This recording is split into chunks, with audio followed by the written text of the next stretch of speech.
Ladies and gentlemen, it's a very warm welcome from the central office. We are really happy to have you with us today in this great webinar, and we are being hosted from the PROCMURA Media Center here at the central office. And with us in the studio, we have our team leader, Madam Joy Wandabwa, who will take us through today's program. And as I mentioned, we are coming to you from the PROCMURA Media Center. Myself, I'm Sam Abuya, PROCMURA's communication officer. If you will allow me, I will welcome our team leader, Madam Joy Wandabwa, who is with us here with us today. You're welcome, Madam. Thank you, Sam. Thank you, PROCMURA Africa. We are happy and privileged to have all of you sign in to this webinar. As our communication officer has said, we apologize for beginning late, but nevertheless, we are all here. We wanted to make sure that everybody, and especially our panelists, have all been able to log in successfully. So I'm happy to say that our panelists, our moderator, are all on board, and so we are ready to begin the program. I will hand over the program briefly to our General Advisor, Interim General Advisor, Bishop Nathan Samweni, so that he can be able to say a prayer and welcome before we come back, and then I will be able to do the rationale. Bishop Samweni, if you are there, kindly karibu sana. Asante Joy. I have been here long ago. Let us pray. Our God and our Master, you make all things possible. You've made it possible between April when we last met and this day. You made this meeting and webinar possible. We come before you looking for understanding. We come before you praying for direction. We come before you praying for understanding and clear knowledge. Be with the panelists at this time and all who are yet to join as participants. Be with all of us. Begin with us in this meeting, this workshop, this session. Continue with us and conclude it with us. We thank you for our very lives, the peace in our respective nations, and even where there is no peace, take control of it. Guide and guide us, particularly as we pray, we continue to remember Kenya and the restlessness going on there. Be their God. Be their God. Be our God at this time. Be our God at this time. We thank you that you are a faithful, loving, and peaceful Father. We thank you for all this and depend on you for answered prayer. Through Jesus Christ our Lord. Amen. Amen. Good. My task this morning is simple. It is to welcome all of us to this session since Mombasa 2024. It is good that we have come back together since Mombasa, and this is our first public and official session. And I said it is important that we know what is happening. That is the current realities, and also to know how to prepare to face the challenges. As human beings, we will always have realities around us. There's no way we can hide realities. And we will always have challenges for the future. And so we look at the current realities. How is it good for us? How can we find our way around it if it is possible? And how can we handle those that we can handle? And that will help us to face the challenges for the future. As a religious continent, we will by all means face these two, the current realities and the future challenges or prospects as well. And so everybody welcome those yet to join, I see a total number of 38 on the list. So I welcome everybody, excuse me. I welcome everybody officially to this page from the central office and those coming from different countries. It is my prayer that by the end of the day, our resource persons will be able to deliver. And those of us listening would have learned a lot as well. So wherever you are, whether you have already joined or yet to join, on behalf of the PROCMURA Central Office, whether you are Muslim, you are Christian, or even non-religious, we don't know those who are there. We welcome everybody, but we trust that we all give our attention and also give or share our knowledge with others and experiences. So welcome. And we are all aware of the multiplicity of religions in this country. In our case, we are collaborating and cooperating, working together, Christians and Muslims, to promote freedom of religion or belief in our continent. So everybody welcome, Dr. Yakubu, Dr. Zagun, Hajia, Hidayah, and all those whose names have not appeared here yet.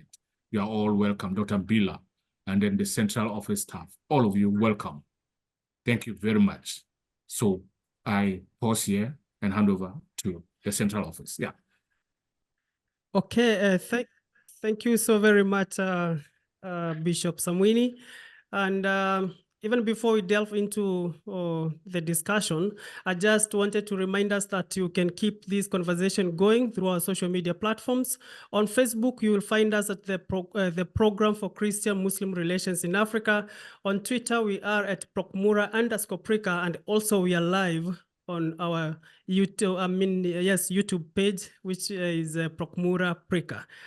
Keep the conversation going. And at this point, I want to invite our team leader who will give us the rationale of this webinar. She will basically tell us why this webinar. Welcome, Madam Joy. Thank you so much. Thank you, Bishop Samwini, for that warm welcome. And thank you, everyone, for coming in live from wherever you are. The whole of Africa is with us this afternoon, morning in some places. We don't take it for granted as PROCMURA. We appreciate. I'll just go into the rationale, and Bishop has already actually said so much about it. But the reason as to why we are here this afternoon is to bring more importantly, very importantly, Africa together to discuss the issue of freedom of religion or belief. And PROCMURA has, over the last 4-5 years, as a programmatic area, been looking at the issue of freedom of religion or belief, which we abbreviate as FoRB. And in so doing, we have been able to navigate and go around the continent, different areas, different countries, different constituencies in which PROCMURA has been able to work.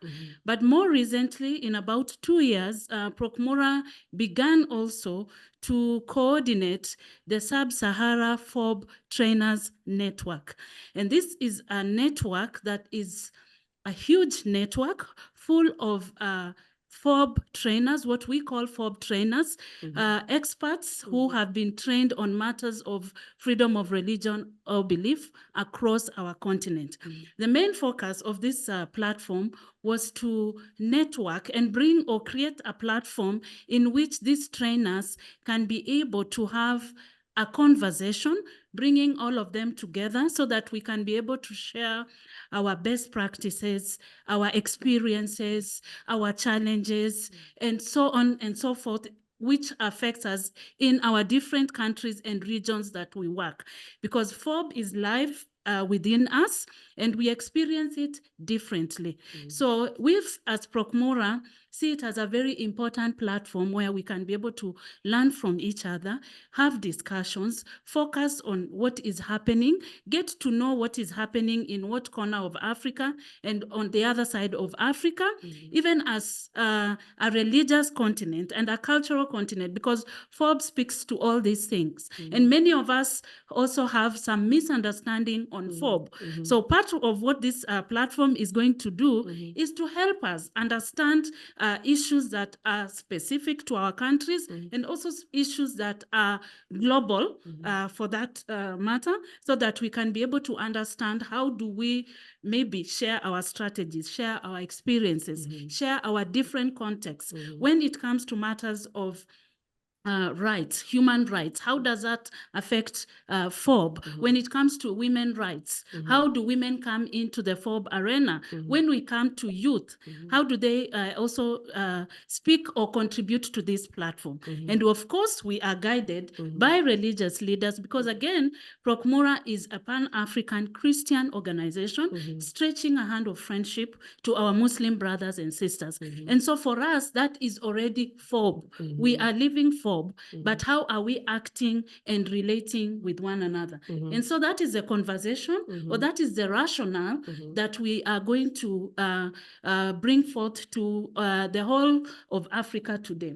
We also recognize that we have partners who have helped us support this program. Stephanos Alliance, Danish Mission Organization, and NoFoRB, which is a NORAD platform, also is on board.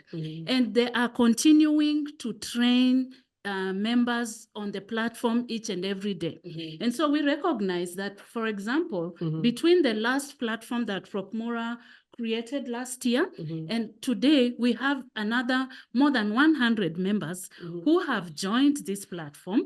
But again, they are not aware that there are FoRB trainers somewhere, either in their countries, for example, countries like Burundi, like Rwanda, like Cameroon, DRC, all these people are on board. So the question is, how do we then learn together? And so PROCMURA, as a Pan-African continental organization, bringing all these countries together, at least more than 25 countries, would like to see how the FoRB trainers would make use of this platform, how religious leaders will be able to engage with this platform, how the youth will be able to engage, the women, and all other stakeholders when it comes to matters of freedom of religion or belief.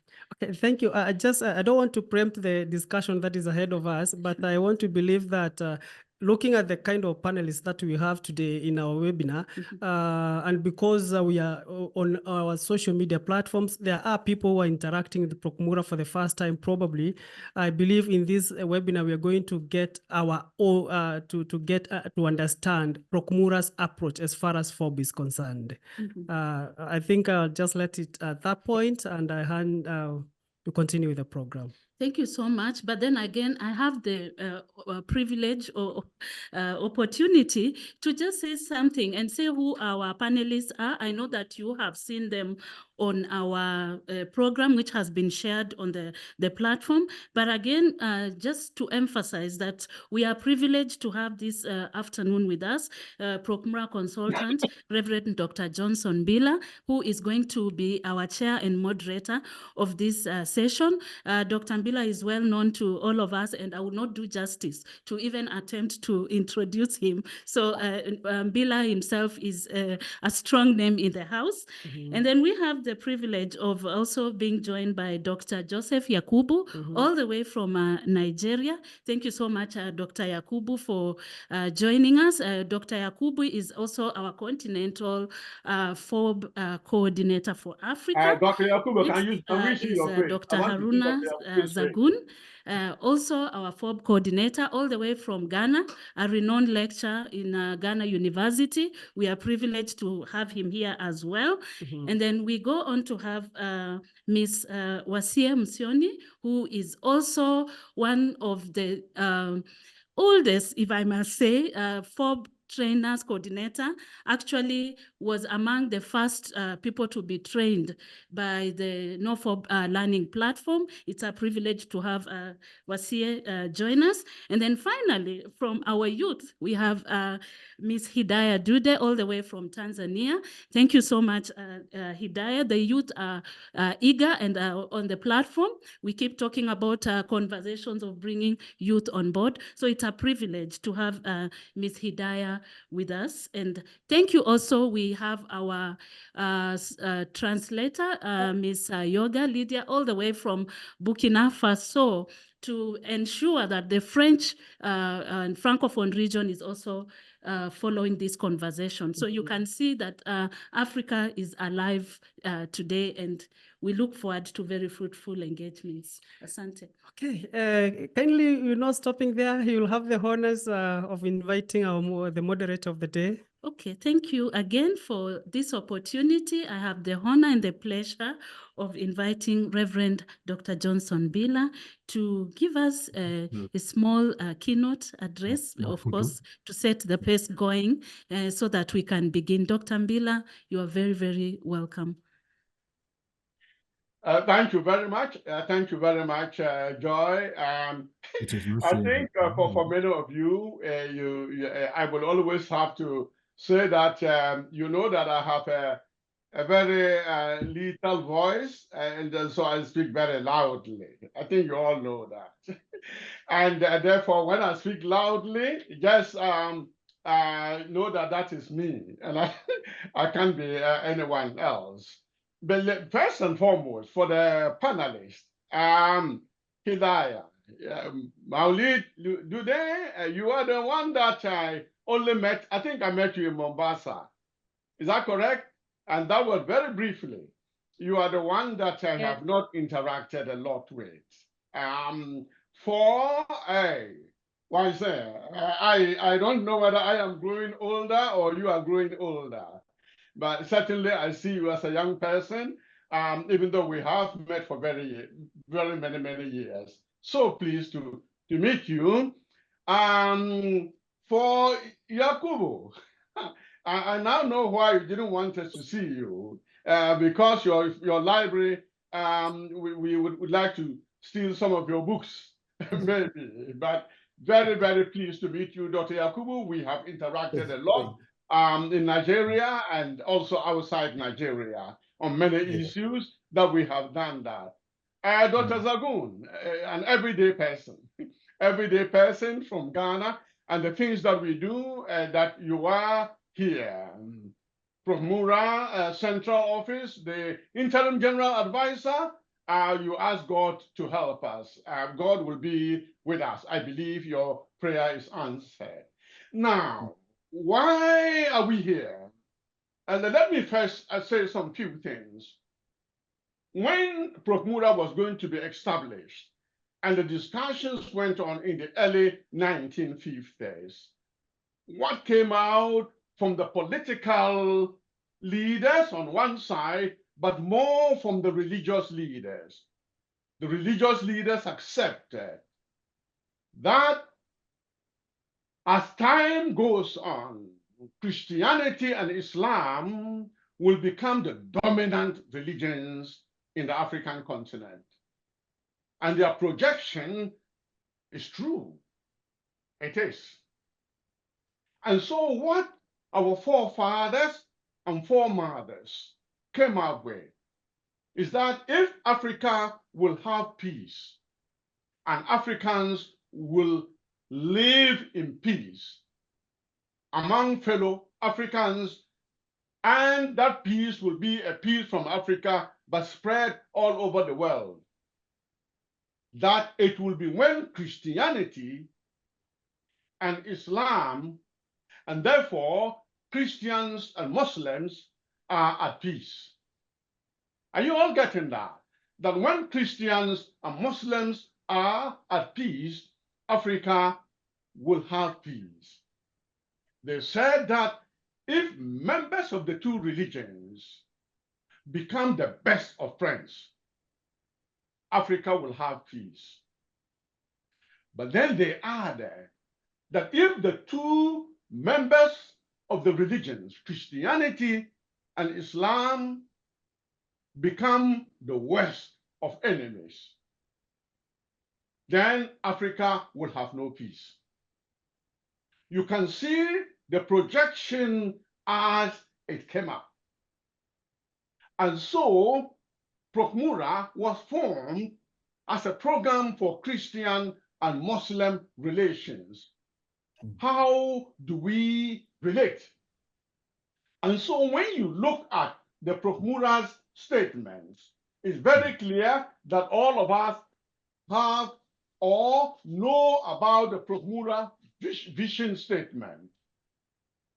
The vision statement says a continent, that's the African continent, where Christians and Muslim communities, in spite of any differences they may have, will work together for justice, for peace, for reconciliation towards the holistic development of the human family and the environment.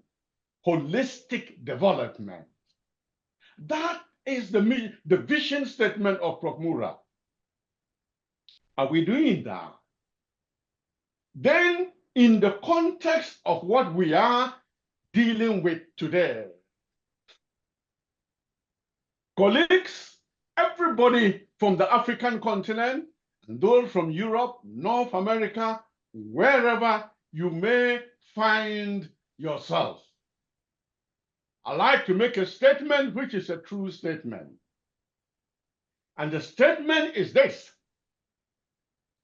that Christianity, and Muslims, pardon me for using the word mission, but when I use mission, I'm talking here about dawah. That the truth of the matter is that Christianity and Islam are mission-oriented religions. In other words, Christian mission is there, and Muslim dawah is there. These two are inalienable. We can't drop it. We can't drop Christian mission and we can't drop Muslim dawah. But we have a problem. The problem, we have to translate it into a challenge instead of making it a problem. And the challenge is clear, that these two religions in Africa and in the world, we want to convert everybody into our faith, but we don't want our own to be converted by anybody. Hey, you see, and yet the two religions talk about religious freedom. But that is the clear issue, that we think we can convert everybody, but nobody from us should be converted to anything. It's a very big problem. And those who change religion sometimes get into trouble. And yet, the two religions are clear in their doctrine. A, that God is all-knowing. God is all-knowing. God knows. When we have Christianity and we have Islam, we cannot say that the two religions or any other religion came without God's knowledge. God may have been against it, but God permitted it to happen, so God knows it. So when God knows it, the crucial issue is, how do we live with our different religions in peace and not segmented pieces, and promote religious freedom so that we do not find ourselves in conflict as if when Christianity and Islam are in conflict and have no peace, Africa will have no peace. And that's why PROCMURA's overall goal, have we read that? PROCMURA's overall goal is to see an African continent where Christians and Muslims to uphold religious freedom and all that it entails, and constructively relate, not destructively, but constructively relate to promote peace in the wider society and peaceful coexistence between Christian and Muslim communities, and that we jointly respond to issues relating to the environment, the here on earth before the hereafter. For all of us, the gathering here, what we are putting forward and what I'm looking forward to hear the panelists come out with the core issues is how do we promote FoRB? And as the team leader, Joy Wandabua, pointed out, we have partners in Europe, he has mentioned them, who are supporting us. The word is supporting us to ensure that what we say we will live up to on matters of freedom of religion or belief, we will live up to it. And we thank them for that. So on the basis of that, hey, I'm not talking as if I'm a speaker, but what I'm putting forward is the background. I think you all know me. Sometimes we say because of where we are, it looks as if we are only paid to talk. Sorry, I will soon wind up. But what I am putting forward on matters of religious freedom, which all of us are here to listen to, is that one, there is an intra-religious freedom. It means in the same religion, you have different groups in the same religion. Hey, relate in peace within your own religion. That's the intra. Muslims should live with their differences. If there are doctrinal differences or beliefs, live in peace. Christians, live with your differences in peace.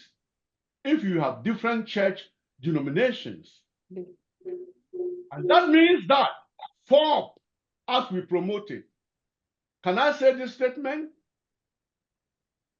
In the Christian-Muslim encounter, you have gatherers, those who gather together. But you have scatterers, those who don't want the relationship to come at all. Hey, we are gatherers, and they gather. They want us to live with our differences in peace. But we have those within our own religions who are scatterers. They don't want you to relate with anybody who is not a member of your religion. But if we work together from the intra level, we can then work together from the inter level. Because on the inter, in terms of Christian and Muslim, then we don't give them scatterers the opportunity to spoil us. We don't. And you know, because it is easy to pull down than to build, they seem to have an advantage. Because something small they will do, and we are all in trouble. But building is more difficult than pulling down. So these are the things that we have to think about, intra and inter. Like I usually say, my ideas are finished. So if you were thinking that I was speaking too much, I think thanks be to God that the ideas are finished. So I am now going to turn to members of the panel. Members of the panel, look at the topic, religious freedom in Africa. Religious freedom in Africa. Historical perspectives, current realities, and future prospects. Look at the past, think about the present, and project the future.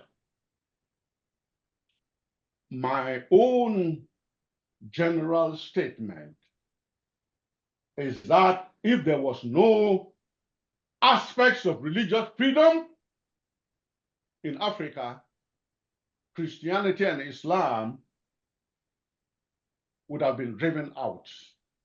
And now we are a religious continent with Christians and Muslims wielding the large following. So I am going down the line as you face me. Hey, Dr. Harun Zagoon, what are your general remarks on the topic? Religious freedom in Africa, historical perspective, current realities, and future prospects. What will you say? We have 2 hours. We've spent part of it. What's your feeling about this, the main topic? What comment can you make? When Dr. Zagoon has this disadvantage being number 1, just look round like that. When he finishes, hey, this one I can go for gender balance. Why say? When Dr. Zagoon finishes, get your thoughts right and tell us something. Dr. Zagoon, please. Thank you very much, our respected consultant and our teacher, Dr. Mbila. And I also want to thank the team leader and general office, the office, as well as our interim general advisor for the opportunity of this panel. Going so forward to your question, I think it's always very important in whatever you do to look at where you were in the past, where you are today, and where you want to go from here. And that is how I see this important theme or topic. Freedom of religion or belief. We need to know the antecedent in the past, the effort made, to get us here where we are. Et pour que nous soyons là où nous sommes aujourd'hui. And also to know from here where we're going. So I think that this theme is so important theme that will help us to brainstorm about our own commitment to freedom of religion and belief, and also to project going forward where we want to be or where we want to become. That would be my initial comment. Thank you, moderator. Time to get this. Thank you. All right. Okay. Then I move on to Waise, please. Waiting to hear you. Thank you very much, and greetings to everyone who is joining this. My initial thoughts is to start by asking some questions. How many of us thought of gender dimensions of this topic? That is on the historical perspectives, on the current realities, and future prospects of FoRB in Africa when you saw the invitation. How many of us thought of FoRB's complex history and how it is deeply intertwined in our continent's diverse cultural, political, and religious landscape, and how this landscape is influenced by gender dynamics. How many of us thought how these gender dynamics impact on women's FoRB rights? So as we continue to engage, I will want to rush through the past, as important as this is, dwell a little bit on the current realities, and end with a peep on the future prospects. So I will probably have to say that those are my opening remarks, and hope that I will get an opportunity to go through these topics from the gender perspective. Thank you very much. Thank you very much. Thank you very much, Wise. And now I go on to Yakubu, please. Yakubu, please. Yeah, thank you very much, consultant and our teacher, the general advisor, the team leader, and PROCMURA team, all participants of this webinar. I would like to thank PROCMURA for this opportunity to be part of this conversation. First, I would like to say that I'm not a theologian. I'm a theology enthusiast. And what I would hope to bring to the table today is a Christian social perspective. Well, I'm not going to engage in theological exegesis, but I will provide also some biblical foundations in support of freedom of religion or belief. I would also take some critical look at the historical developments as well as church history and contemporary socio-political developments on the continent that have continued to challenge freedom of religion or belief. And then I'm going to also contribute in ending this by submitting that we have hope, that there is hope in the horizon. And I'm going to make a couple of submissions in that area, that the prospect looks bright with what is going on, even through the effort of PROCMURA and a growing network of FoRB trainers on the continent. And so this will be my opening remark. Thank you very much. Thank you very much, Dr. Yakubu. And then I now move on to Hidayah. Please, let's hear you. Thank you very much. Greetings from Zanzibar, everyone. I'm really grateful for this chance to participate as a panelist in this really important webinar. And for my side, I will concentrate on youth part, the role that youth play in historical, but also what are the current realities, and also the future prospects of the freedom of religion or belief for youth. I will check on roles, which roles shall youth play in order to get a better future for FoRB. And I'm really looking forward also to learn from other panelists here. Thank you. Thank you very much. Yes, Hidayah, I'm so grateful. Zagun, I'd like to return to you. I don't want to jump to the middle, but I will return to you. You are a scholar, a Muslim scholar, a person of influence and impact, not just within the Ghana terrain from which you come, but the African terrain in many aspects. What will you say from your experience as it relates to Islam, that religious freedom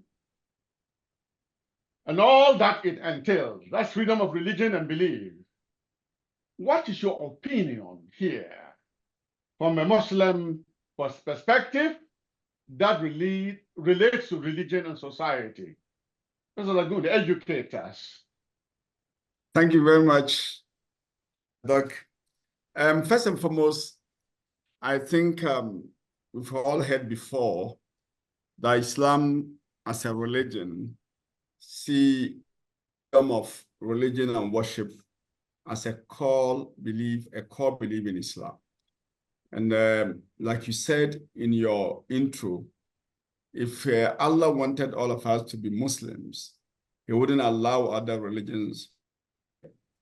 And there are specific references in the Quran that tells about pluralism, diversity of religions, and actually religious freedom. And I'll give you just one example, which is known to almost every ordinary Muslim. If you go to the Quran, chapter 109, verse 6, there's a conversation, there was a conversation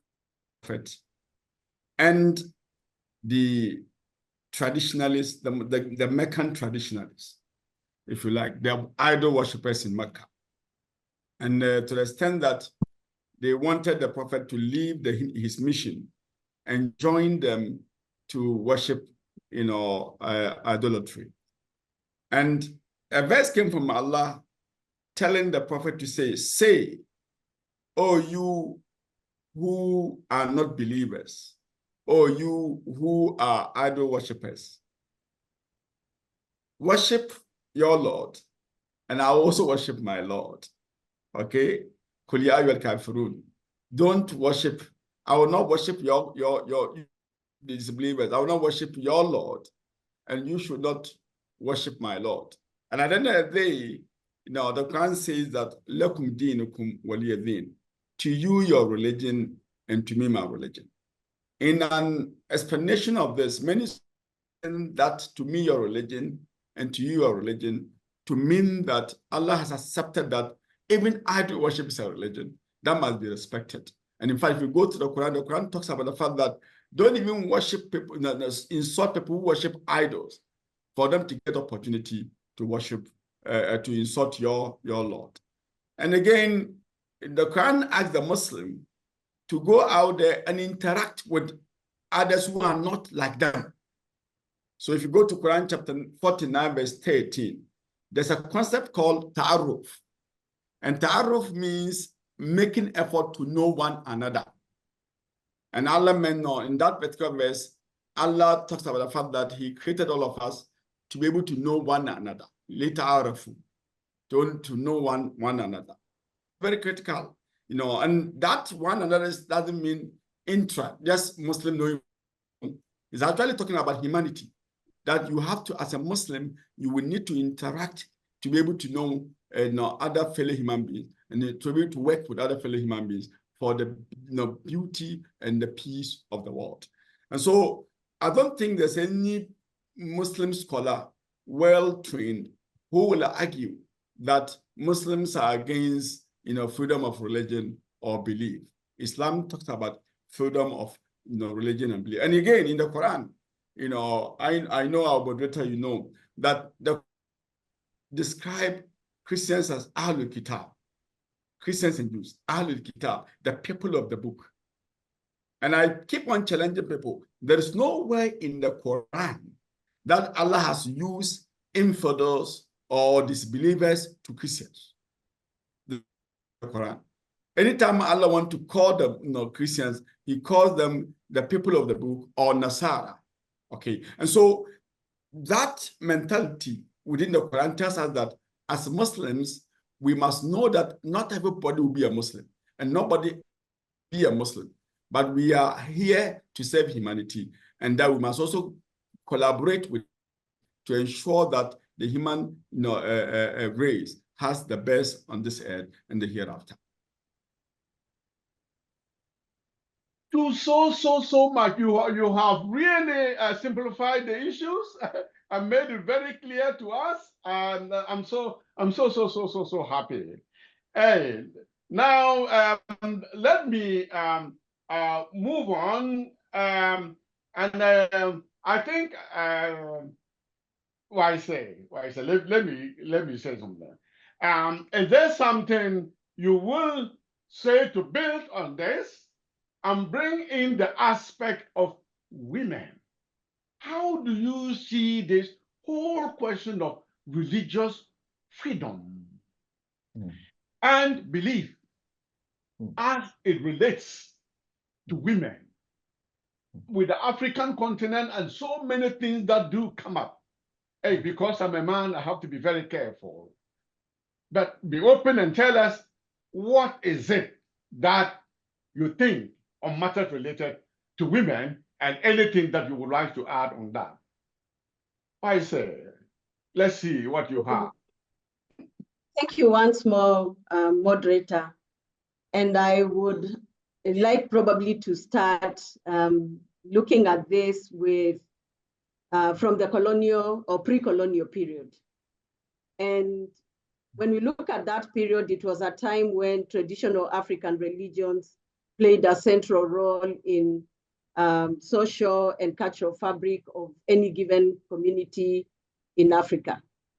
During this period, gender roles were well defined, and we had women playing significant roles as priestesses, as diviners, and as custodians of certain cultural rituals. But we know that these religious beliefs were diverse, and the specific roles and status of women within these religious practices and in society in general varied differently from one ethnic group and also within regions across the continent. When we move into the colonial period, I think the previous speaker has alluded to this. This is a period when we saw the introduction and advancement of both Christianity and Islam in Africa. Christian missionaries and colonial governments set up institutions such as schools amongst other institutions, and this imposed Western gender norms that superseded the traditional religious practices. And here we see a beginning of FoRB violations, if I may call them that, particularly against the African traditional beliefs, which were seen as pagan and also as heathen. And if one wanted to access the new institutions that had been set up, then one had to convert into Christianity. And certain practices within the traditional religious practices were prohibited. And then this came with the curtailing and the diminishing of the women's influence in the religious context, because we saw the beginning of the church leadership becoming predominantly male. It is also during this period that we witnessed the spread of Islam, mainly in North Africa and the Sahel regions, through trade and sometimes through conquest. And Islam as a religion reinforced certain patriarchal structures, but also offered women protection under the Islamic law. The impact of Islam on gender roles varied again significantly across regions and also cultural contexts. And in some areas, women found new roles within the Islamic framework, while in others they faced some increasing restrictions. If you allow me, I will very quickly jump into the mid-20th century. That is the post-colonial period. And during this period, we started seeing the language of rights becoming dominant. Therefore, the countries that were becoming independent enshrined the freedom of religion and belief in their constitutions. But the implementation of this has been uneven, and religious freedom has often been limited by gendered political consideration and also social pressures. This has led to some limitations and tensions between FoRB and women's rights. Therefore, we have seen, for example, some people who have said that FoRB and women's rights are contradictory. We have also had other people who have defended certain practices that undermine women's rights and say that these are protected under FoRB. We've also had other people, and in particular some women activists, who have become dismissive of religion in general, and they have seen it as a hindrance to gender equality and women's rights. And to make matters worse, another category of people have come to advocate for a return to African traditional religions, and they say FoRB, human rights and gender equality are all alien to African traditional cultures. Therefore, the respect for women's FoRB rights continues to be dynamic, continues to bring out some certain tensions in countries, but we have also seen some strides in gender reality, gender equality, and whereas in some places we have seen the reinforcement of patriarchal norms under the guise of religion and cultural traditions. I will come back again, moderator, to talk about the current realities. Thank you so much. I could almost ask you to continue, but we are limited by time. I say I'm so grateful. There's a lot of learning from this, which I have learned, and I'm sure that others are also doing the same. Now, Dr. Yakubu, you know, you started by saying that you are not a theologian, but nevertheless, I'm quite convinced that you are an expert in FoRB. And when you have that, whether you like it or not, theology will influence you in many ways. What do you think about the Christian perspective? Now that we listen to Dr. Zagun, who talks about the Muslim perspective, tell us about that one and even more as you deem important and appropriate for all of us. Now, Dr. Yakubu, please. Thank you very much.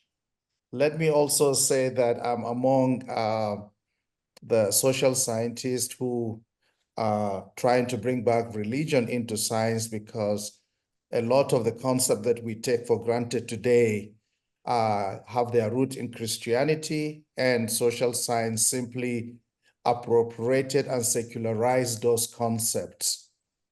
And we should not shy away from engaging with these concepts. And so when we talk about the freedom of religion or belief, I think it begins with also the idea that of the principle of voluntariness. Religion is voluntary, because as Dr. Zagun also said, from the Muslim perspective, God is sovereign. And if he wanted, he could have made all of us to belong to one belief, one religion, to have one belief. But he allows us to choose our religion. And as Christians, we believe that religion is something you choose, is not imposed on you. And then the Bible is also, I would say, the Christian faith is overwhelmingly in support of FoRB. First, the Bible says, love your neighbor, because love is the foundation of Christianity. And loving your neighbor here, the neighbor can mean someone who belongs to another faith, another ethnicity, another gender, or someone who comes from somewhere else. So loving your neighbor, you cannot say you love your neighbor if you cannot love people that belong to other religions. The Bible says, do unto others as you will have them do unto you, the golden rule. And this applies to other religions. You don't deny them their right, the right to practice their religion. You don't even deny people the right not to believe. So this is something that the golden rule also is central when it comes to question of freedom of religion or belief. And as I said, God is sovereign. God is the one who created diversity and pluralism in the first place. If you go to the creation story, see, when God made man, he said, well, it's not good that the man is alone. He made a helpmate, a partner, and the female. Humanity is incomplete with just one gender. So the female gender brings wholeness or completeness to humanity. And this is God himself that created this diversity. And he demonstrated again, if you go to the story of Noah and the ark, and the ark, God carefully ensured that gave clear instructions to make sure that different creatures were taken into the ark before the flood waters rise. God wanted to preserve diversity. He would have just chosen one species, the best, just one. But God wanted to see representation and continuity of diversity. The Bible also talks about submitting to constituted authorities. You can find that in the book of Romans. Therefore, as the Universal Declaration of Human Rights and Article 18, which provides for the protection of religious belief, this is important, that provide for the protection of religious belief. We have to uphold it as Christians because this is a constituted authority. And the African Charter on Human and People's Rights and many national constitutional legislations that provide for the provision for the protection of human rights, this must be upheld. And as Christians, as the church the Bible enjoins us to uphold these principles and respect these laws. Now, as Christians also, our experience of persecution, Christianity has, no religion has not experienced persecution. But I'm going to talk about Christian persecution from the experience of the first church. And because we have experienced persecution, we know what it means to be persecuted, to be denied of one's religious freedom. It behoves on us to have empathy for adherents of other religions. We should not allow them to also suffer because we know what it means to suffer from persecution.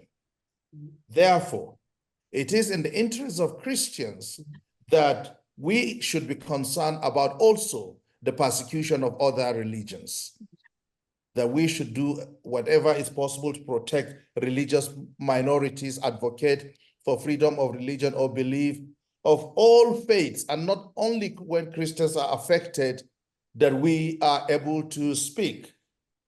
Not only when our faith is affected, but we should speak when others are also affected. Now, I'm going to move quickly.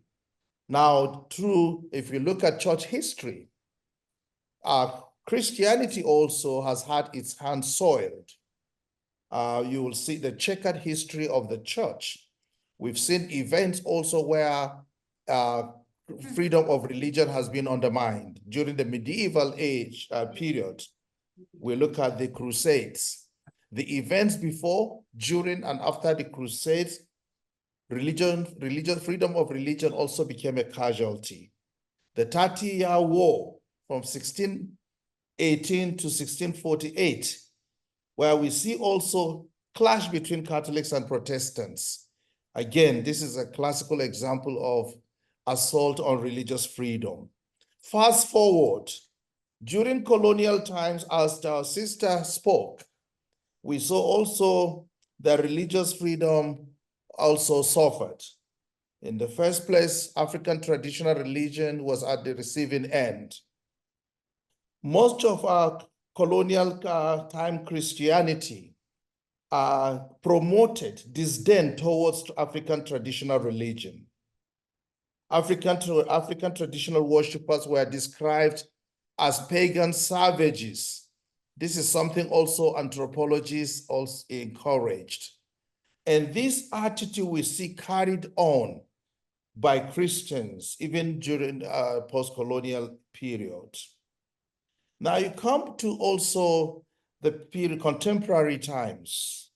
We see how mainland churches also marginalize African independent churches and some charismatic churches. And this is going on. We also see again that state failure from the late 60s to the 1970s, after most of African countries have become independent and the African elites were struggling for power. We've seen also how religion has become a tool for mobilization. Bad governance, economic hardship, which were engendered by imposed Western economic models from the IMF, for example, and which has impoverished many African countries, has made many people to seek security from their religion. Because in the midst of uncertainties and difficulty, religion offers response to human need for secure identity and locatedness. And so religion provides that security that people are looking for when the economy becomes tough. And there we have seen how religions have risen against each other, how they have also, how we have seen increase in exploitation of religion by politicians. They divide the people and use religious identity as the basis of mobilization. And this has increased interreligious conflict. They have taken violent dimensions.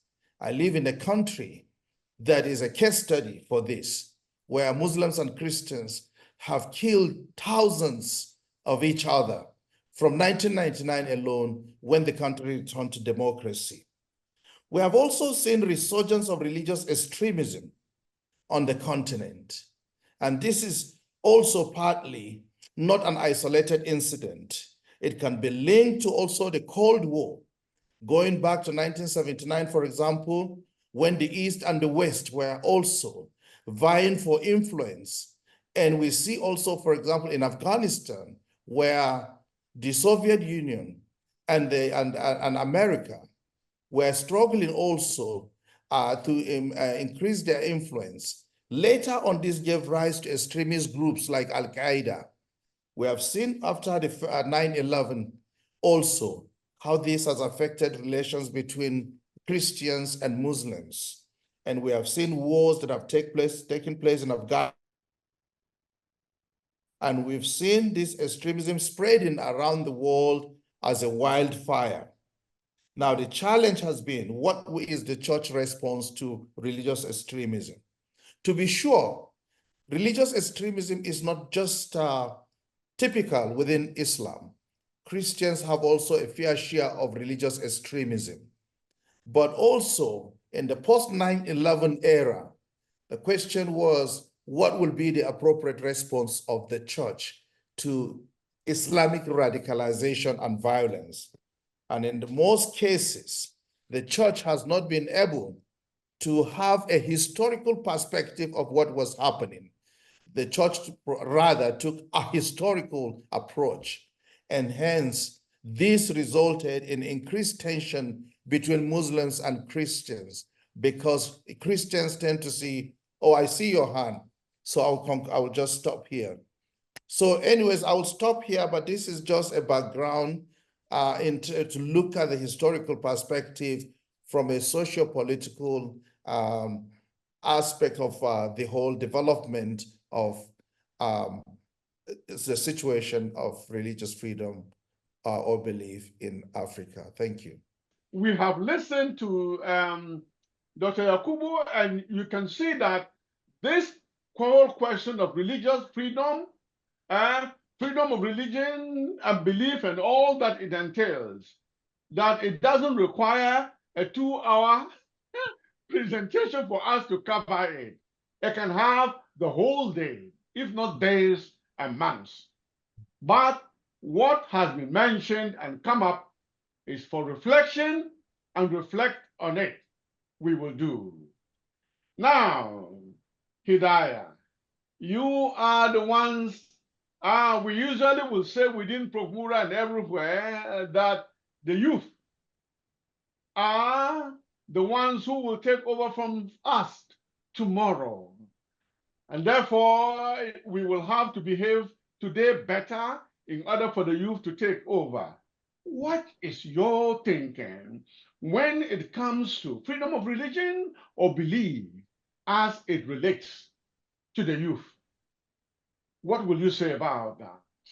Thank you very much, Dr. Mbila. I hope you can hear me well. Yes, yes. Yeah, thank you. For the part of youth, as we know that most of the time youth are the one who are the big player of many, most of the time, violence actions that's happening around the world. Politicians and even those mislead religious leaders use youth to go in the streets to do different kind of violence and different of chaos and different of bad things. And in terms of religions, we know that freedom of religion or belief is a kind of mixed bag. In many African countries, they guarantee freedom of religion or belief, but mostly in constitutional constitutions, in their constitution. But in reality, at the ground, often things are different down there. So religious tensions is high, with a lot of interfaith conflict and a lot of violence that occur.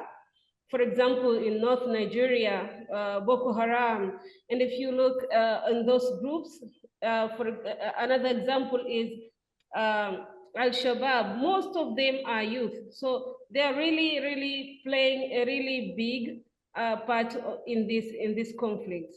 So how we could engage youth in order for them to understand and to relate when things like that happening. It's really important for them to first to look the reality of the situation by engaging themselves and educate and aware themselves by educating themselves on different of religious and belief systems. The understanding and respecting diversity can foster tolerance and reduce discrimination. By organizing workshops, I know PROCMURA play a big role on this, seminars like this, and community discussions. We call them community dialogue, where youth could come together, understanding each other. I'm working with Norwegian Church Aid. We are also doing this, bringing youth together. The first time they just sit, you can see the big part. Christian are staying there and Muslim are staying this side. Is like totally different people. They don't even want to come and engage at the first step.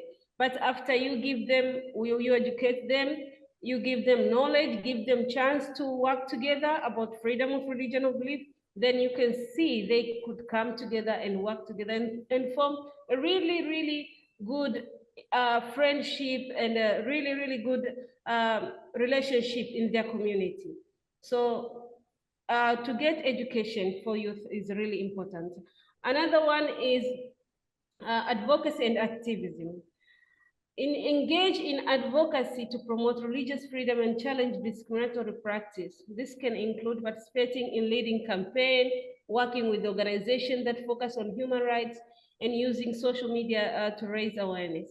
As we know that we are talking about FoRB, but people think that FoRB is just something that someone just made up. No, FoRB I could say is from Article 18 of Universal Declaration of Human Rights, which say everyone has the right to freedom of thought, conscience, and religion. These rights include freedom of change his religion or belief, and freedom either alone or in community with others, and in public or private to manifest his religion or belief in teaching, practice, worship, and observance.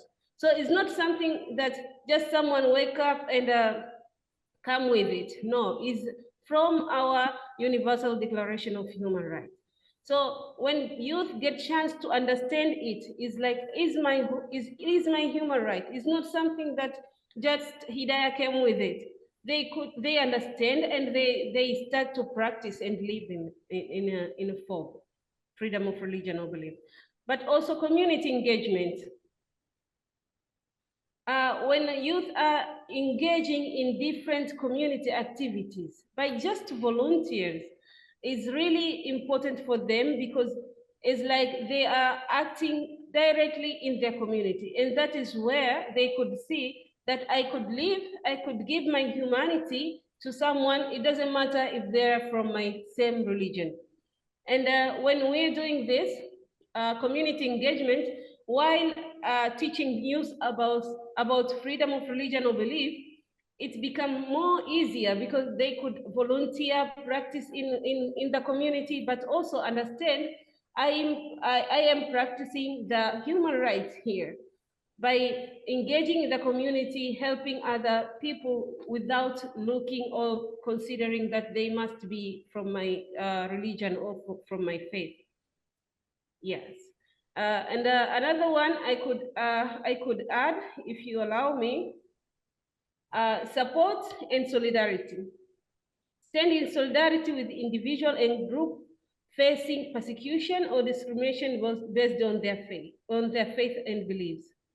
We know that, for example, where I am working in Pemba, majority are Muslim, 99% are Muslim. So really few are Christians, and they face a lot of discrimination, a lot of hate speech, a lot of harassment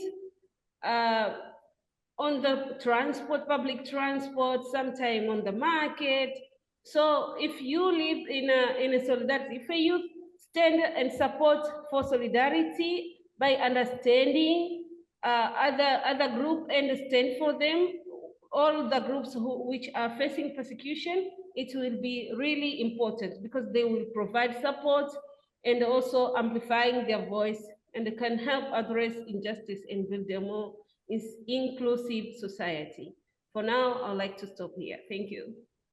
Thank you very much. Having listened to the four of you, I'm just wondering whether I should ask for 2 more hours. I'm joking, but you know what I mean. The ideas are there, and the ideas border on reality. They are not just of the head, they are not just of the heart, they are of everything that exists when it comes to freedom of religion or belief. Hey, I think if I was seeing everybody, I would say everybody should clap for you. But I'm clapping it in my own way. Now, having said that, I'd like us to go on the last round. I would say last round, not because we can't go for more rounds, but I'm sure that there are some people who will have 1 or 2 questions. If they don't ask it, they won't sleep well or they will not sleep well. So please, here, as we go for the final round, be succinct and focused. You know the topic? The topic was very clear. It talks about religious freedom in Africa, historical perspective, you have covered that, current realities, some of you have mentioned the realities as they exist. What is the tomorrow going to be like? And that is what I would say.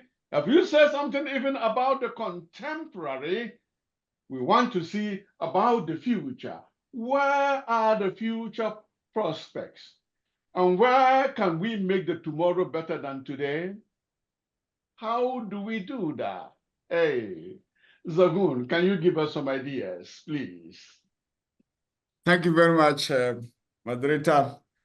Yes, I think tomorrow is very important as today.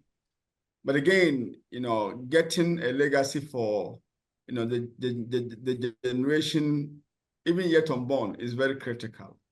And to move forward, I think we need to go beyond lip services or just quoting the scripture. We need to directly involve ourselves in interacting, with other religions.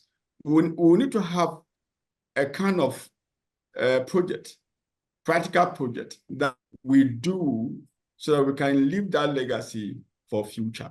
The future is bright, but also, like what all of us have said, including especially what Yakubu mentioned, in Africa, the issue of conflict is so real, and as we move tomorrow, we don't even know what other conflict will occur. But the only way we can, minimum such conflict is when we interrelate, when we relate to one another well, when we respect one another, when we accept that, hey, when it comes to religion, we must work in a way that, we appreciate each other's religion. And so going forward, I think we need to do practical engagement, more like Hidayah said, practical engagement more, to send a message to every person on this, continent, that together we can build a piece of this continent. This continent is actually suffering from, lack of peace, whether we like it or not. Yes. And most of the things that have been done on this continent have been connected. And so if religious people want to move, then we must move in the name of FoRB, to connect with one another, not necessarily, only intra, but also in a proper inter-religious engagement that, inure to the benefit of the entire humanity, not only, one particular segment of humanity. Yes, thank you so much, Dr. Zagun. We have, it's very clear about what the future is and how we will have to come out with programs and projects and things of this nature and beyond this nature to be able to build on what we are doing now for the future. Wise, what have you got to let us know, please? Thank you very much, moderator, but allow me briefly to cycle back to the current realities, which I had not mentioned from a gender perspective. And I want to say that one of the beginning point is that usually there's a tendency to lump women as one homogeneous group. Whereas we know that in reality, women's identity and rights to religious expression are shaped by different factors, including their social class, ethnicity, race, material conditions, their minority or majority religious status, as well as their marital status, amongst other factors. And we also realize that due to limited gender awareness and sensitivity, there is little consideration that is given to elements that inform our understanding of the challenges that women face in relation to FoRB. And these considerations are not factored when we design initiatives to advance FoRB. I will not dwell on the other current realities because I think my fellow panelists have spoken about this, but some of these are the deep-rooted patriarchy, weak legal protection issues. I think Dr. Yakub spoke about political instability and how this leads to extremism. We have talked about poverty and inequality, religious extremism, lack of genuine dialogue and mistrust, as well as issues relating to technology and the use of media and how this has been used to promote hate speech and harassment online. So very quickly to mention about the future prospects, as I see them, I will only mention 8 if I'm allowed. One of them is the opportunities that exist for interfaith initiatives and bringing together people of different faiths and particularly women to create platforms where different faiths jointly advocate for FoRB rights. I also see a prospect in terms of influencing the legal and policy reforms. I see prospects in education, training, and capacity development by mainstreaming human rights and gender education in curriculum at various levels, and also through public awareness campaigns of learning to live, what has been called learning to live together. There are prospects in capacity enhancement, particularly for religious leaders, community and women leaders, and equipping them with skills and resources to advocate for FoRB. I think Hidayah has spoken about opportunities for youth engagement, so I will not dwell on that. There are opportunities for promoting gender equality by showing the linkage between this and FoRB. And 7, there are opportunities for leveraging technology, which we have said, which is a double-edged sword. And we can use this to raise awareness for FoRB, but also to monitor FoRB violations and connect FoRB advocates like we are doing now from across the continent, and to provide platform where marginalized voices can be heard. And ultimately, there are also opportunities and prospects for networking and building alliances to advance FoRB, including women's FoRB rights. I hope that I will get an opportunity to come back with some concluding remarks, but let me stop there for the time being. Thank you so much. Thank you so much, Waisne. Let's hope that when the people raise some questions, it will touch on some things, as you are saying, that you may add more. So grateful. Now, coming on, Dr. Yakubu, what would you have to say about the future? How do you see that? And what would we do or we need to do to make it better than it is in the contemporary situation?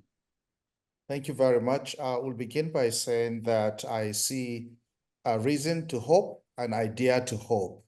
The future, there is good prospect.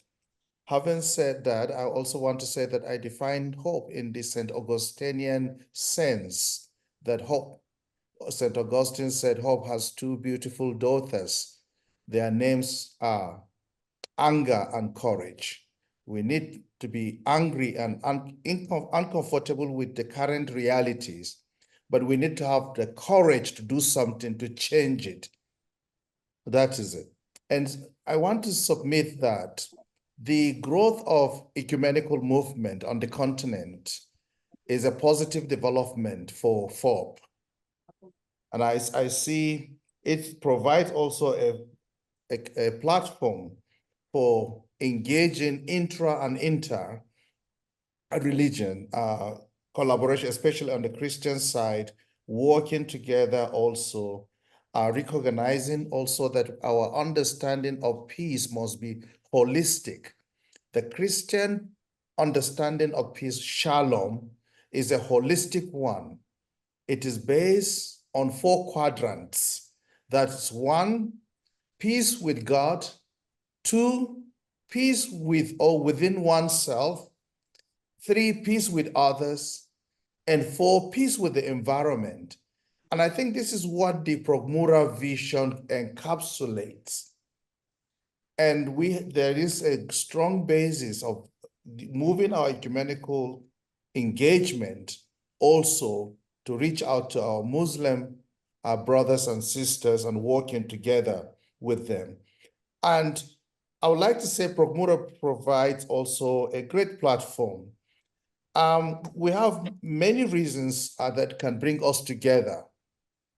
And one of them, as our sister spoke, also quoting my earlier submission, that we have a lot of conflict on the continent. And therefore, we can come together. We need to come together, Muslim and Christians and people of different faiths, and work together for peace and security on the continent. So this joint action can bring us together. And this will promote freedom of religion or belief. So what I'm submitting here is that we have the unity of common suffering. The fact that we have many issues that are so dear to us, that we share many common values, these will serve as rallying points. One of the urgent issues that we need to come together around, which also came up in the Mombasa consultations that we had during the workshops, is climate change and the need for joint climate action. Right. And this is important, and PROCMURA is already taking that up and leading. We need to see concrete actions that brings people, the faith communities together in that regard. We need also to take up the issues of bad governance, because if there is no good governance, people now look for security in their religious identities, and they begin to oppress the religious minorities, and then freedom of religion or belief suffers. So we cannot afford to ignore the issue of governance. As you know, today, The hashtag End Bad Governance protest started today in Nigeria. And we hope it will remain peaceful, but also as a network, FoRB Trainers Network, we need to take the issue of advocacy for good governance serious, and PROCMURA needs to lead Muslim and Christian religious leaders as well as youths and different groups, including women, to promote to campaign for good governance. Lastly, I want to also mention that we need to take this issue to strengthen education. The last speaker mentioned about the need for education for people to understand FoRB and to embrace diversity. The UNESCO Delos 4 pillars of education has it learning to know, one, learning to do, learning to be, and learning to live with others. So learning to live with others is considered as the fourth pillar of education. And therefore, FoRB education is an important aspect of education that a human being needs. We need to strengthen our work in promoting and helping people to develop capacity for accommodating religious diversity and maintaining a certainty of their religious convictions. Many people have difficulty doing that. They're exclusivist, they don't see space for others, but we must live together. I want to end by saying that we have to consider the need to live together in peace as diverse groups, as even the need to maintain biodiversity. This is how important it is. Our world, there is a strong correlation between religious freedom and development, human development as a whole. Thank you very much. Thank you very, very, very much indeed. Hey, everyone here, you have listened to the three people. Should I give them a chance to repeat? We can go on and on and on and on. You see, when you were putting Yakubu, I remember, was it 3 weeks ago when Bishop Samwini, Dr. Zagun and I, we were then dealing with the politicization of religion and the religionization of politics as an enigma to the development of the African peoples, and you have just touched on that. So in that case, I thank my heart. Now, Hidayah, tomorrow is yours. How do you see the tomorrow? What is it? Thank you very much for the future of the youth. Okay. From my side, I think the future of religious freedom in Africa holds both promises and challenges. The youth as the future leaders of the continent are key to shaping this trajectory. Their engagement in promoting religious tolerance, understanding, and legal protections will be crucial. Education and awareness raising efforts about the importance of freedom of religion and belief and human rights can play a significant role in fostering a more inclusive environment. Furthermore, the increasing connectivity of Africa through technology presents an opportunity for young people to build cross-cultural and interfaith relationships. Platforms for dialogue and collaboration can help bridge divides and promote mutual respect. As you know that mostly of youth prefer to use technology in almost everything. But however, there are obstacles to overcome: political instability, economic challenges, and entrenched social prejudice can hinder progress. So addressing these issues will require concerted effort from government, civil society, and even the international community. Yeah. Thank you. We can go on and on and on and on. I hope that the central office will allow me to allow you to be able to respond to few things that people may have. Please, for the audience, hey, Bishop Samuel, you were always telling us how many there are. How many are there now? What are some of the questions you want to bring to the panel? Please only ask questions that if you don't have the answer, you cannot sleep well. Because there will be so many that if we open the whole thing, we can't finish. But what do you have that, as for this one, if I don't ask you, when I go home, I can't sleep? Can I hear from those who have participated? What are some of the questions that you have? Now, the central office, can you moderate that for us? Because I don't see everybody. Moderate that for us, please. Right. We have 52 people participating. 52 participating. Thank you so much for giving us that idea. So the questions may be seen, or the hands may be seen by the hosts in Nairobi. Yeah, please.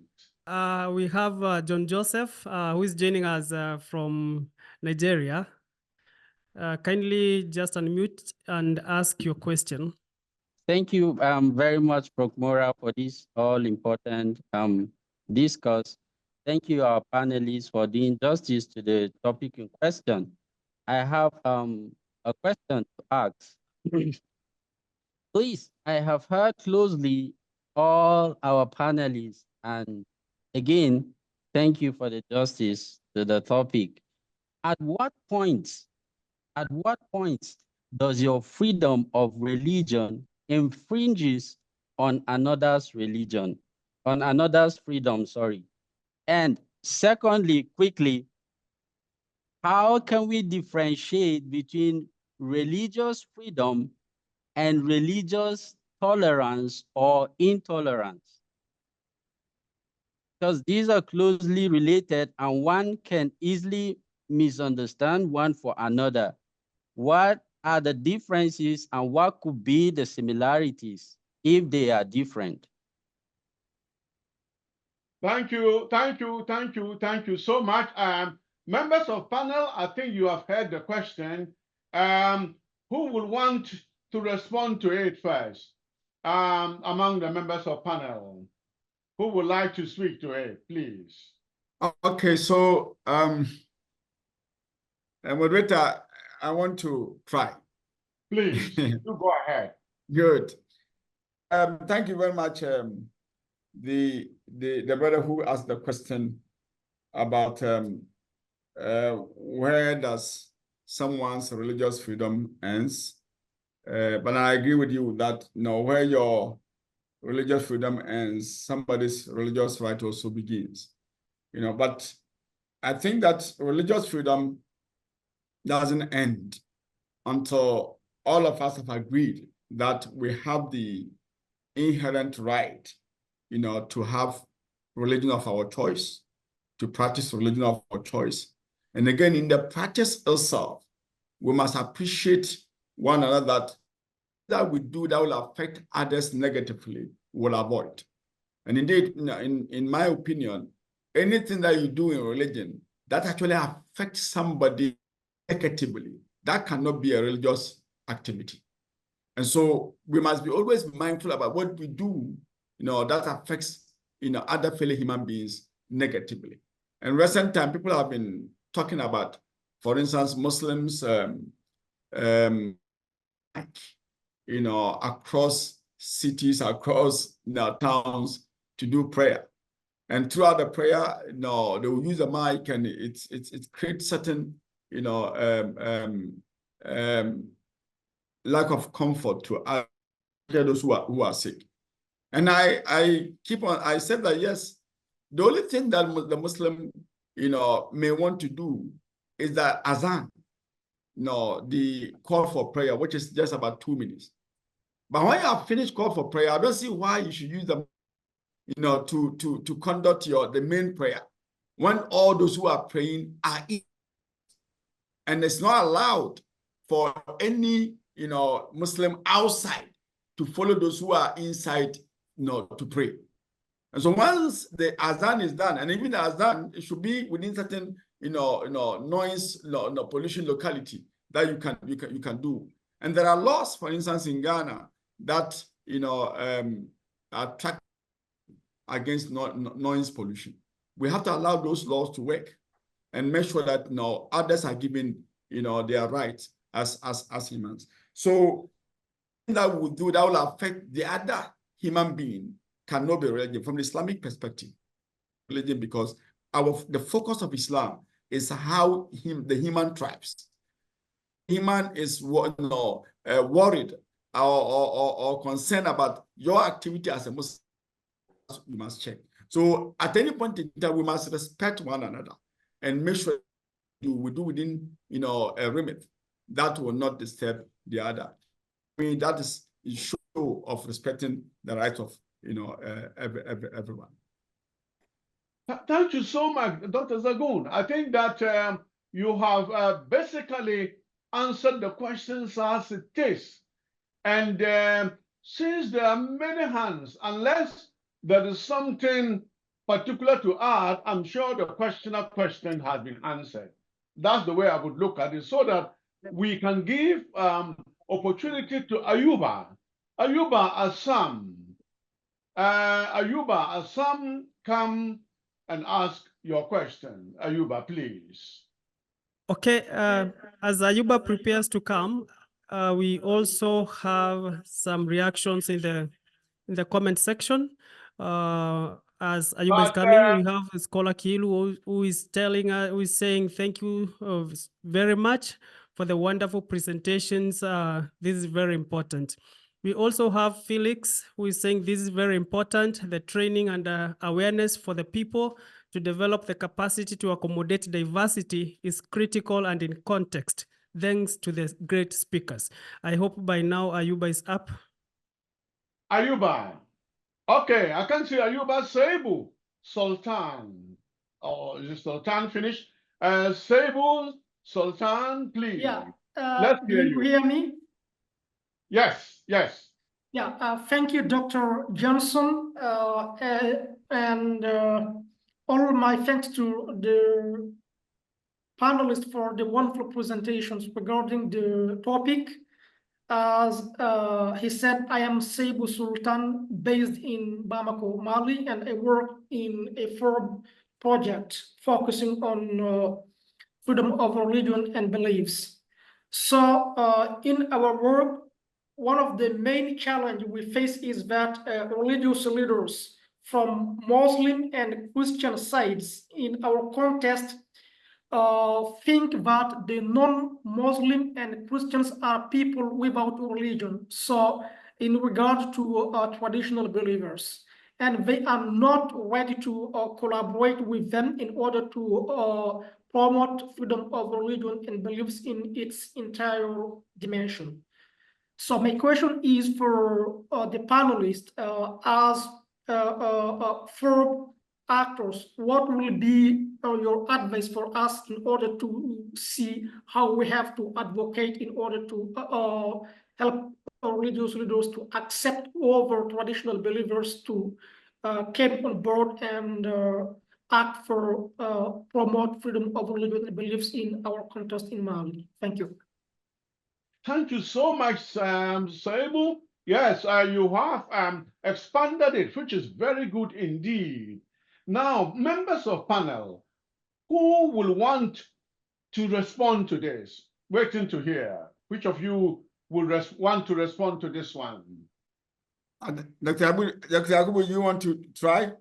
No, go ahead. Go ahead. Thank you.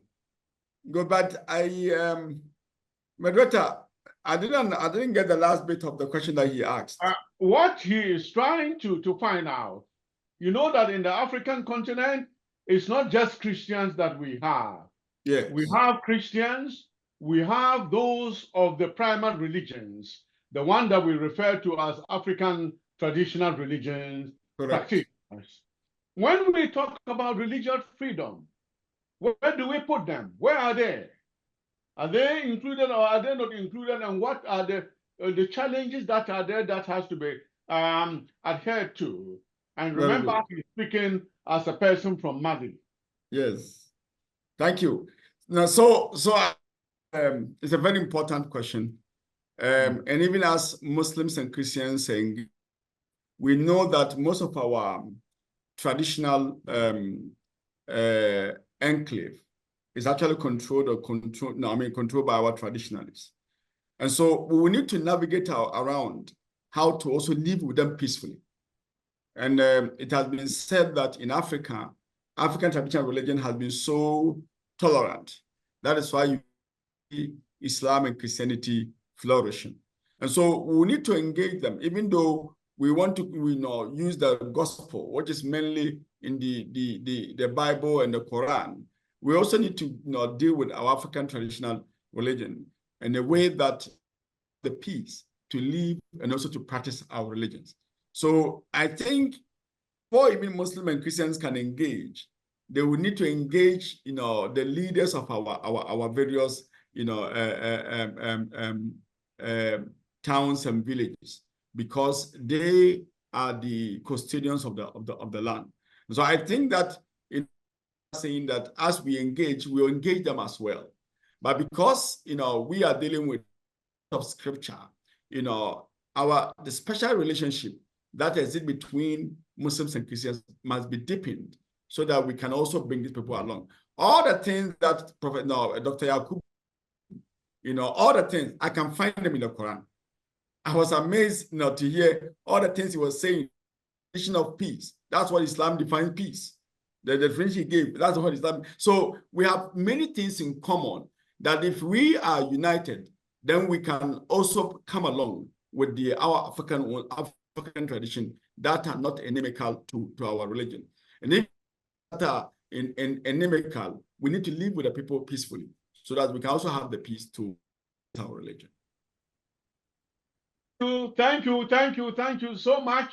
That's a comprehensive answer to the question. Now, those of us who are there with our hands up still, is there anybody who is a youth and want to ask, somebody who is a lady and want to ask a question? I want to give preference. It will be positive discrimination. Positive discrimination in terms of a lady asking a question and a young person asking a question. Yes, scholar. Yes, scholar, you are a young person. Now, what is it that you want to bring across, please? Scholar, let's hear you. Hello. Yes, go ahead. Go ahead and ask your question, scholar. Okay, thank you very much, moderator. A lady is asking the question. We're waiting for, I say, take note clearly. Okay, thank you very much. Thank you very much, moderator, Dr. Mbila, and the speakers. My question goes to Wasie, and I just want to ask in the context of governance, and especially in our context, whereby there are issues of moderating, of course, religions. Where do we draw the line between the governance issues, the law issues, and also the issues of freedom of religion?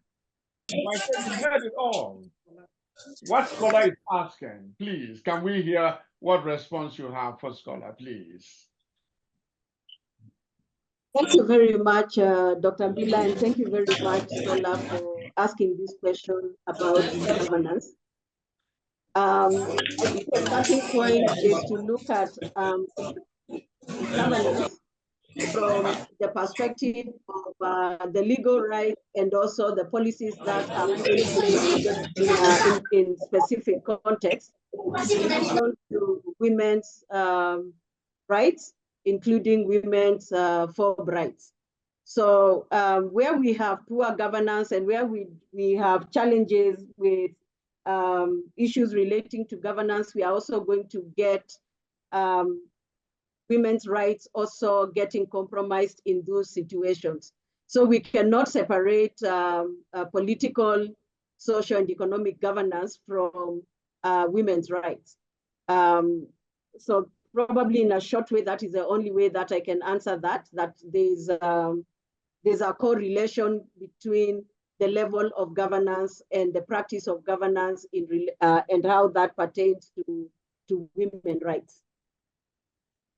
Thank you so much. The journey is a long one. I think Dr. Mbila, if you will allow me, yes.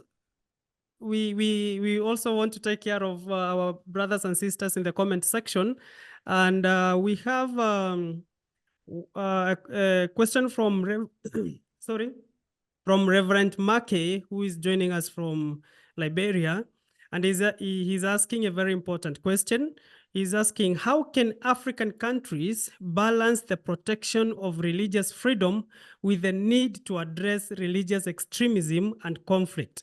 Sorry, at the same time, we also have Evans Nyesi, who is asking, how can we navigate the challenge of conversion alongside coexistence among religious leaders across expressions? I believe you wanted to say across Africa. Over to very you, good. Dr. Mbila. Very good, very good. Who would like to answer that? One has to do with religious extremism, and the other one has to do with conversion. Who would like to attend to that? Okay. Yes. Okay. No, go ahead. Go ahead. Dr. Yakubu, go ahead. I've been talking, so you go ahead. We'll then go to Dr. Zagun. So Yakubu first, please. Yakubu. Yes. All right. So thank you very much. Indeed, extremism does pose a challenge to FoRB. And as we have seen with the resurgence of religious extremism, many of the gains that have been achieved in freedom of religion or belief, implementing or ensuring protection of freedom of religion or belief, in some places have been set back. There have been setbacks. The hand of the clock has been moved backward because of growing religious extremism. Now, religious extremism is a response to certain developments. Some of them are socioeconomic in nature. And as we see that young people get easily recruited into extremist movements when the economic or socioeconomic conditions become difficult. And this is where also the role of governance is important. And if you want to, you can actually, most scholars agree that we cannot just kill our way out of our religious extremism. We just need to drain the swamp if we want to end it. And that means not just dropping bombs on the extremists, but we need to address critical issues of youth unemployment. Look at the population pyramid of Africa and each of the countries in Africa. Africa today, we have about 1.2 billion people. And if you look at it, you can say people that are from the age of 70 upward, they are maybe 3%. You look at, in my country, for example, young people between the ages of 18 and 25 constitute about 50%, about over 100 million. So if we don't really take care, if we don't do the right thing, as someone said in the comment, and get out of just talking, get out of the boardroom, as Mercy put it in a comment, and walk the talk by ensuring the freedom of religion can also be guaranteed when we do things that are concrete. And I'm happy that the Kenyan network has been very active in driving youth programs. And I hope other national networks will do the same thing. How do we engage our young people in concrete ways? And we need to talk about governance. We've seen the protests in Kenya. The one in Nigeria has started today. These are driven by young people, powered by technology, social media, and they are coming out to express their grievances. It's a time bomb and it's tickling. it is important that we do something urgently. Religious communities can do their bits. They can also engage in concrete activities that will empower young people, empower women, empower everyone. And I also believe that, you know, the whole idea of dealing with extremism initially was that we should counter violent extremism by getting theologians out there with superior exegesis and trying to neutralize the warped theology that these young people are indoctrinated with.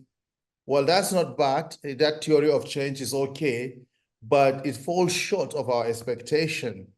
Because when you actually remove what actually someone has been indoctrinated with, and you do not put in place, if you don't replace that with something positive, that bad thing can come, or something else bad can come back there. And that's why we need to start creating alternative narratives.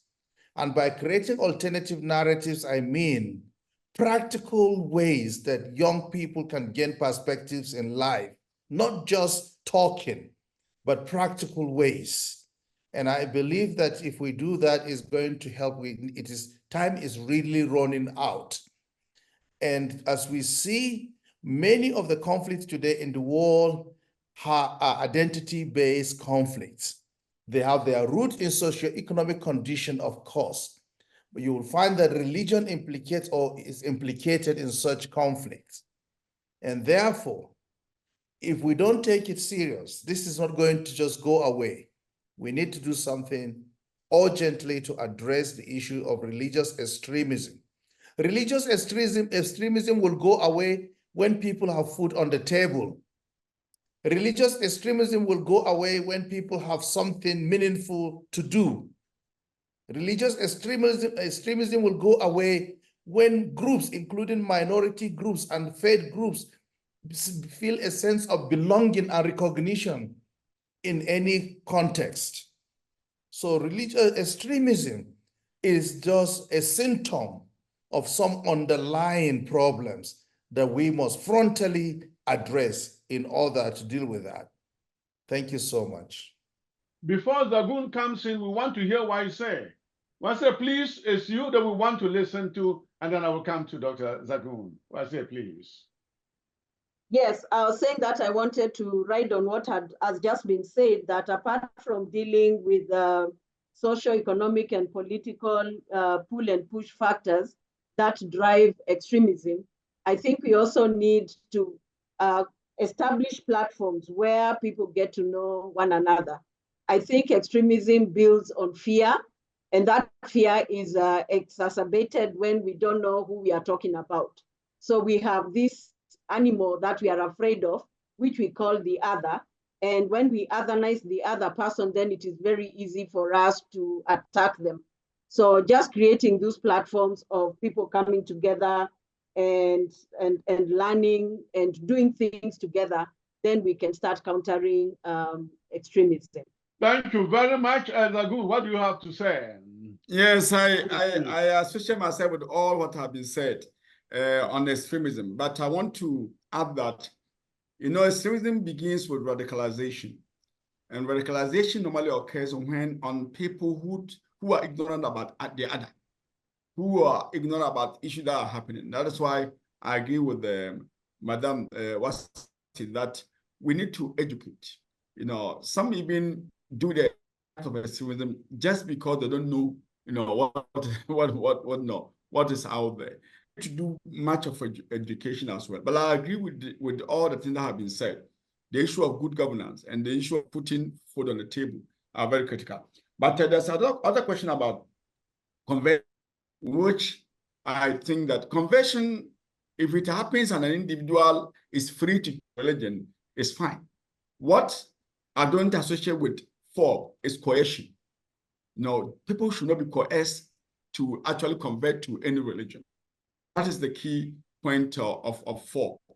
And so conversion can come, you know, we can never stop conversion. Done voluntarily. It must be done by through freedom, you know, of the person who is actually doing the conversion. But coercion to any religion is not allowed. And that is why in Islam, we have a verse that says, like, there's no compulsion in religion. And so anybody who is compelled to be a Muslim cannot be a good Muslim because from day one, the Quran says you can't be compelled.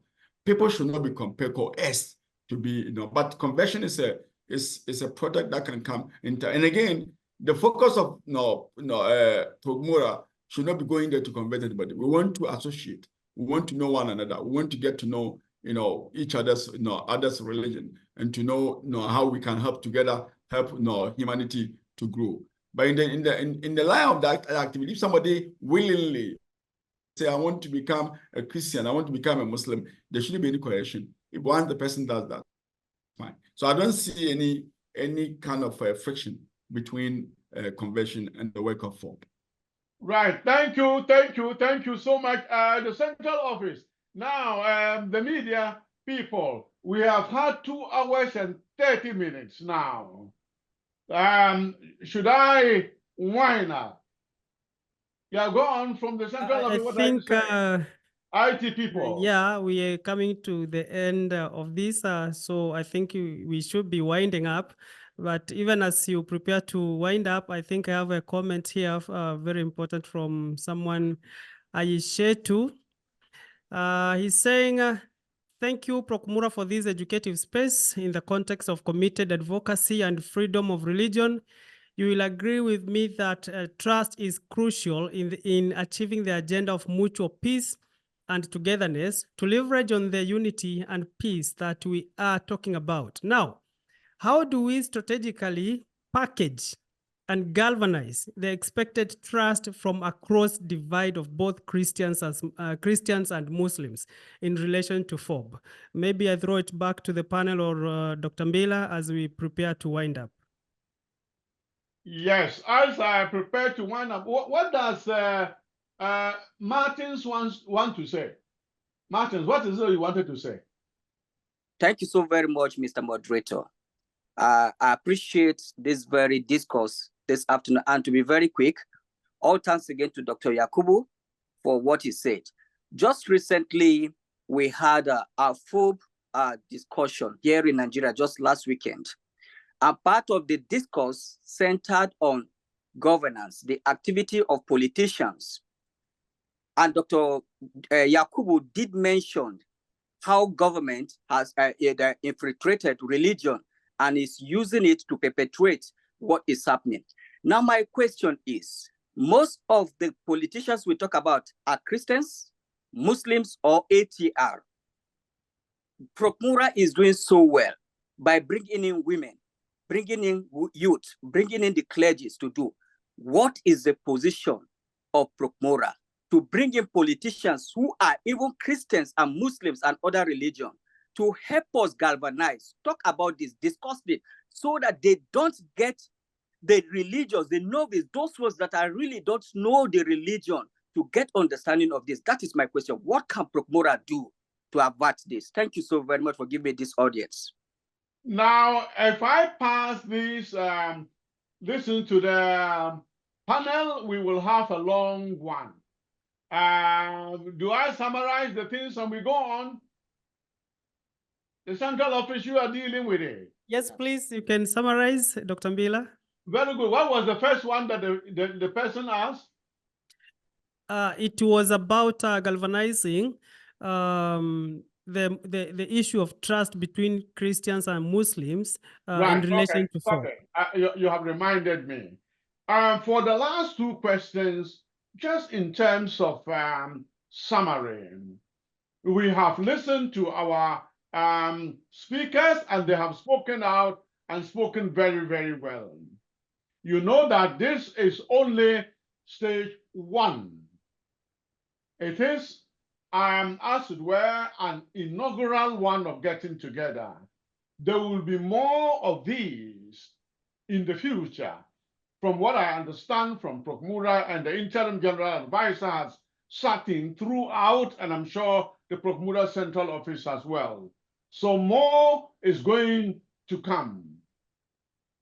On the issue of getting Christians and Muslims to work together, as the first person had to bring forward.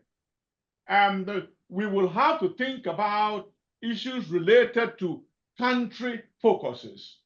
Country focuses are very, very important, both for the one who asked the question first and the one from Nigeria who asked the question. You will need, PROCMURA will need, and I'm sure the interim general advisor and the team will work out what is it that what we have done on the continental level will be something that will be replicated in the country level, and therefore provide more room and time for discussion. This will definitely come up. Some of you have asked for addresses of the individuals. I've seen that someone is saying, Yakubu, can you give me Yakubu's contact? I don't know who you are. And many other people are saying, can you give me Waise's contact? Can you give me Dr. Zagun contact? Can you give me Hidaya's contact? Hey, I hope you are not going to, as it were, start condemning them outside the main platform. I'm joking. But it means that what they have put forward has touched the hearts and minds of many of us. Now, members of the panel, what can I say? When I was asked to chair, to be the moderator, and I look at the list, Hidaya is the one that I didn't know. Hidaya, I now know you. Then I knew that PROCMURA had provided us with the best, and we have many best, and you have not disappointed. I'm so happy and elated about the success of this, and will say very clearly that keep it up, keep it up. We are together in this on matters of freedom of religion or belief in the African terrain, the African continent. Now, I want to hand over to PROCMURA Central Office. I can see Sally there, and I suppose that she will take up how we wind up. PROCMURA Central Office, please. Okay, thank you so very much, Reverend Dr. Mbila. And as you mentioned, yes, here in studio, back at the PROCMURA Media Center, we've been joined by our very able program officer, Reverend Dr. Sally. Welcome. Thank you, Mr. Sam, for having me. General Advisor, is there any last comment from you before we close the session officially? Yes, thank you, Sally. When I'm saying welcome from Germany, I know how you were struggling to come back to Kenya. Welcome. And to Dr. Mbila and all the panel members, bravo. Well put. It is my prayer that we'll be able to walk our talk, not only as an organization, but as individuals in our respective countries. I've been very close to Zagun for close to 2 years now, and I'm highly impressed with his clear work and leaning towards not only PROCMURA vision, but also for the FoRB that he preaches about. And I have no doubt that the rest of you who I'm yet to know very clearly, I remember Hidaya very well in Mombasa, and I was kidding with her, but I know the rest of you are honorable people. Let us try to keep what we have said, to walk what we keep saying. And that is the big challenge for all speakers. We should do well to walk our talk. And PROCMURA will definitely do its part to keep this flag flying. Thank you all again. I'm sure Dr. Sally will be saying yes, but we say thank you, bravo, well done. All of the papers, well put indeed. Thank you. God bless you all. Thank you. Thank you. So I hand over to Dr. Sally in the office. Yeah. Thank you, General Advisor. back to studio. Okay, thank you, Reverend Dr. Sally. And we're very happy to have all of us joining us this afternoon. I believe for us, it's almost evening here in East Africa. And we can't thank you enough, as the General Advisor has said, for taking your time to join this great webinar. And we look forward for more of such platforms, because definitely, even going by the number of comments that we are getting in the comment sections, we definitely need more of this. And going forward, we'll be engaging some of us in FoRB podcast and even other programmatic podcasts. So if we reach out to you, kindly, we'll be very honored to host you in our podcast going forward. And from us here at the PROCMURA Media Center, we will just remind us that please, let's keep this conversation going through our social media platforms. As I mentioned when we were starting, on Facebook, we are the Program for Christian-Muslim Relations in Africa. On Twitter, we are at PROCMURA_PRICA, and on YouTube, we are PROCMURA PRICA. Kindly follow, comment, and like our pages so that we keep on the conversation going. And from us here at the PROCMURA Media Center, we say, God bless you, God bless Africa. I am Sam Abuya from the Communication Desk.